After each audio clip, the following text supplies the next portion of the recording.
अब आपको याद होगा 2019 में बहुत कम लोगों को ध्यान रहता है, उस समय भी मैंने 100 दिन का काम दे करके चुनाव के मैदान में गया था। और जब मैं वापस आया, आर्टिकल 370 100 दिन में मैंने कर दिया।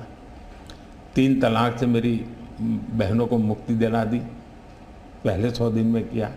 यूएपीए बिल सिक्योरिटी को लेकर के हमने 100 दिन में कर दिया।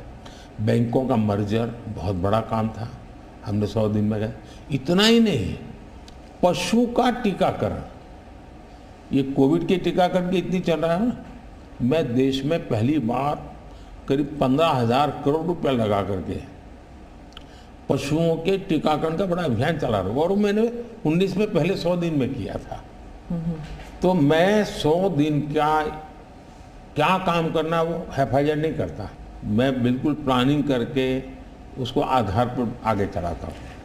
मोदी जी, आपने एक टर्म कॉइन किया है जो बहुत ही लोकप्रिय हो गया है, मोदी की गारंटी। अब चुनाव के वक्त कई लोग कह रहे हैं कि क्या उम्मीदवार जो है वो नॉट इम्पॉर्टेंट है, वोट तो सिर्फ मोदी जी को जा रहा है क्योंकि मोदी जी की गारंटी है। तो इलेक्शन के दौरान ये सब टर्मिनोलॉजी इम्पोर्टेंट होता है ना? पहली बात है, उम्मीदवार ही नहीं, चुनाव में हर मतदाता इम्पोर्टेंट होता है। चुनाव में बूथ लेवल का कार्यकर्ता भी इम्पोर्टेंट होता है, कैंडिडेट भी उतना ही महत्वपूर्ण होता है। और इसलिए ये कह देना कि और किसी का महत्व नहीं होता है, ये वरना इतना बड़ा चुनाव हो ही नहीं सकता है जी, तो बहुत महत्व होता है। जहाँ तक गारंटी का सवाल है, आज हमारे यहाँ दुर्भाग्य से शब्दों के प्रति जो कमिटमेंट होना चाहिए, वो एक प्रकार से लग रहा है कि ये तो चलते का नाम गाड़ी, कुछ भी बोल दो, कहीं पर भी बोल दो, कोई जिम्मेवारी नहीं। अब आप देखा होगा इन दिनों एक नेताजी के पुराने ढेर सारे वीडियो बाजार में घूम रहे हैं, और उनके एक विचार से दूसरा विचार कितना कॉन्ट्राडिक्टरी है। अब लोग एक साथ देखते होगा, अरे ये आदमी इतना हमें मूर्ख बनाता था, हमारी आंख में धूल झोंकता। अभी मैंने एक नेता का भाषण सुना, उन्होंने कहा एक झटके में मैं गरीबी हटा दूंगा।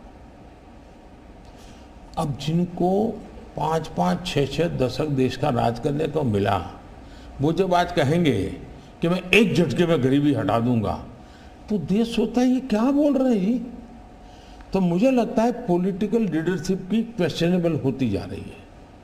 ऐसे में प्राण जाए और वचन न जाए, ये महान परंपरा से हम निकले हुए लोग हैं। मैं मानता हूं कि नेताओं ने ओनरशिप लेनी चाहिए, जिम्मेवारी लेनी चाहिए। मैं जो बोल रहा हूं मतलब मेरी जिम्मेवारी है, ये कोई करेगा ऐसा करेगा ऐसे नहीं चलता है। और उसमें से मैंने बल दिया है गारंटी का, मैं कमिटमेंट भी करता हूं और उसका मैं ओनरशिप ले रहा हूं। और जब ओनरशिप लेते हैं ना, तो देश को भरोसा होता है। आज आप देखिए कि हम जो बात कहते हैं उस पर लोगों का भरोसा है। 370 हटाऊंगा, भले हमें पार्टी का जन्म हुआ तब से हम कह रहे थे, हमारे श्यामा प्रसाद मुखर्जी ने बलिदान दिया था, लेकिन हम उस पर पक्के मन से लगे हुए थे। जब मेरा मौका आया, मैंने पूरी हिम्मत दिखाई, 370 गई, और आज जम्मू कश्मीर का भाग्य बदल गया। 3 तलाक कितने ही चीजों से गुजरा, पॉलिटिकल लीडरशिप डर गई, लोगों को रहा भी इनके पर क्या भरोसा करे। ये तो एक बार एक बोलते दूसरा, लोगों का भरोसा तब बनता है, कहेगा यार ये खुद खड़े रहेंगे, ये खड़े रहेंगे, और जाना भी है तो जिम्मेवारी लेकर के जाएंगे कि भाई ये था, मैं सोचा था, नहीं कर पा रहा हूं, मैं जा रहा हूं वापिस। लेकिन भरोसा बहुत बड़ी ताकत होती है, और भारत जैसे देश में ये भरोसा को मैं अपनी जिम्मेवारी मानता हूं, और इसलिए मैं बार बार गारंटी ये कहता हूं। मोदी जी, आप भरोसे की बात करते हैं, जब भी हमारे कैमरा टीम्स जहां भी जाते हैं वो सब यही कहते हैं कि जो मतदाता हो या कैंडिडेट हो वो सब यही बात करते हैं, मोदी पर भरोसा। तो have we come to this situation जहां पे पहले होते थे, बोला जाता था कि Indira is India, India is Indira, और अब है मोदी इज भारत, भारत इज मोदी। क्या उस लेवल पर पहुंच गए हैं? ऐसा है कि देश ये कहता है, और जो मैं खुद भी फील करता हूँ, कि ये माँ भारती का बेटा है, ये माँ भारती का संतान है। उससे ज़्यादा न लोग मुझे मेरे लिए सोचते हैं, न ही मेरे लिए बोलते हैं। भारत माँ का संतान है, माँ की सेवा कर रहा है, तो इतना ही बहुत है।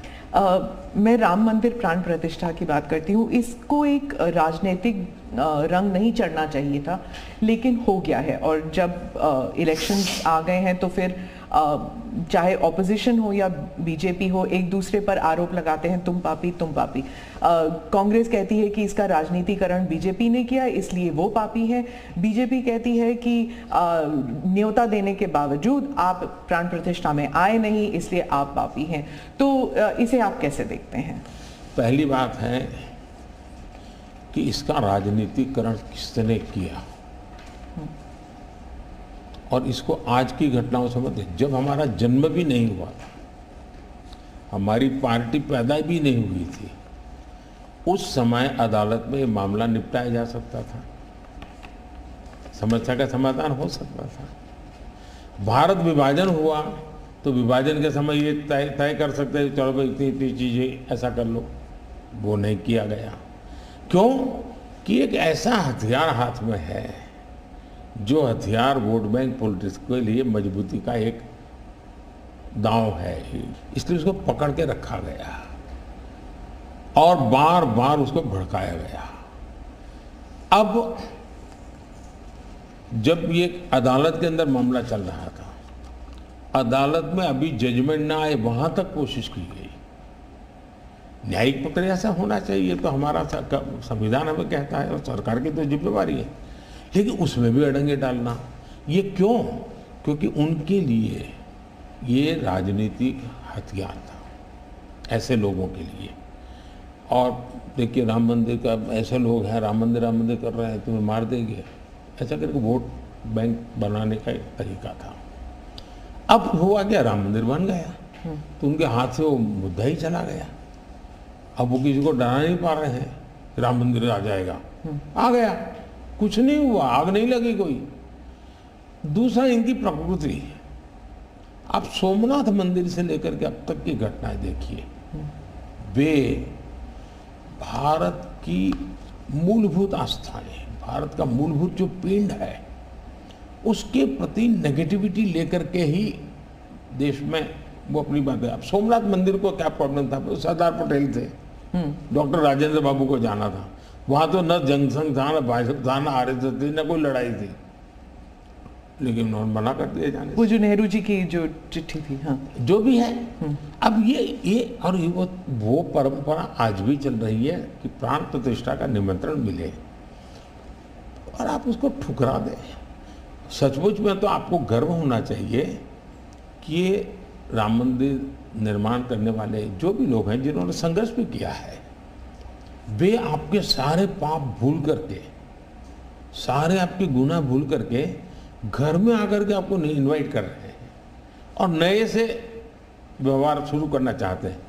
आप उसको भी उस पुराने मिजाज से ठुकरा दें, तब लगता है कि आपके लिए वोट बैंक एक बहुत बड़ी आपकी मजबूरी है, और उस वोट बैंक के चलते इस प्रकार की चीज़ें होती रहती।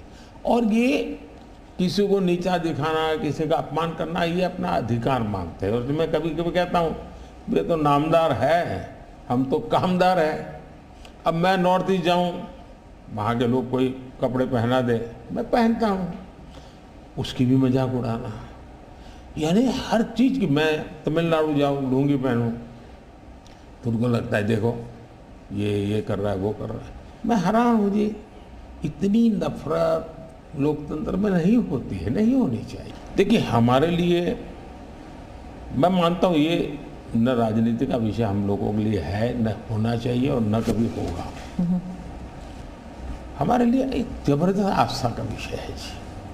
और ये कोई प्रभु राम का संबंध कोई मेरे कारखाना में नहीं आया जी, हजारों साल से और दुनिया के अनेक देशों में है। जब ये राम मंदिर का निमंत्रण देने के लिए ट्रस्ट के लोग मुझे आए, उन्होंने ठुकरा दिया। मैं सोचने लगा इतना बड़ा मुझे दायित्व दिया जा रहा है, मैं अपने आप को योग्य क्या कैसे करूं, अपने आप को योग्य कैसे बनाऊं। तो मैंने कुछ लोगों की एडवाइस ली, कुछ संतों की, कुछ जानकार लोगों की, मेरी स्पिरिचुअल लाइफ से जुड़े हुए कुछ लोगों को मैंने पूछा कि भाई मैं इसको एक प्रधानमंत्री के रूप में इस कार्यक्रम को नहीं लेता हूँ, एक राम भक्त के रूप में करना चाहता हूँ, मुझे क्या करना। उसमें से मुझे सुझाव आया, तो सुझाव तो बहुत, लेकिन मैंने फिर कुछ अध्ययन भी किया और मैंने मनोमन तय किया कि मैं 11 दिन का अनुष्ठान करूँगा। और मैं ज़मीन पे सोता था, नारियल के पानी पर रहता था और तय किया मैं प्रभु राम जहाँ जहाँ गए थे उसमें जहाँ भी मैं जा सकता हूँ जाने का प्रयास करूँगा। और वहाँ मैं अपना, जब मैं श्रीरंगम मंदिर में गया, दक्षिण भारत में, हाँ। दक्षिण भारत में, और कम्ब रामायण का मैंने पाठ किया वहाँ, तब मुझे वहाँ के लोगों ने बताया कि साहब 800 साल पहले जब कम्ब रामायण की रचना हुई तो पहला पाठ इसी जगह पे हुआ। और मैं देख रहा सबके आंख में आंसू थे। ये जो मैंने अनुभूति की है साउथ में खास करके, यहाँ बैठे हुए लोगों को अंदाज नहीं आएगा जी कि क्या भक्ति है, क्या आस्था है और कितनी पवित्रता है उसमें।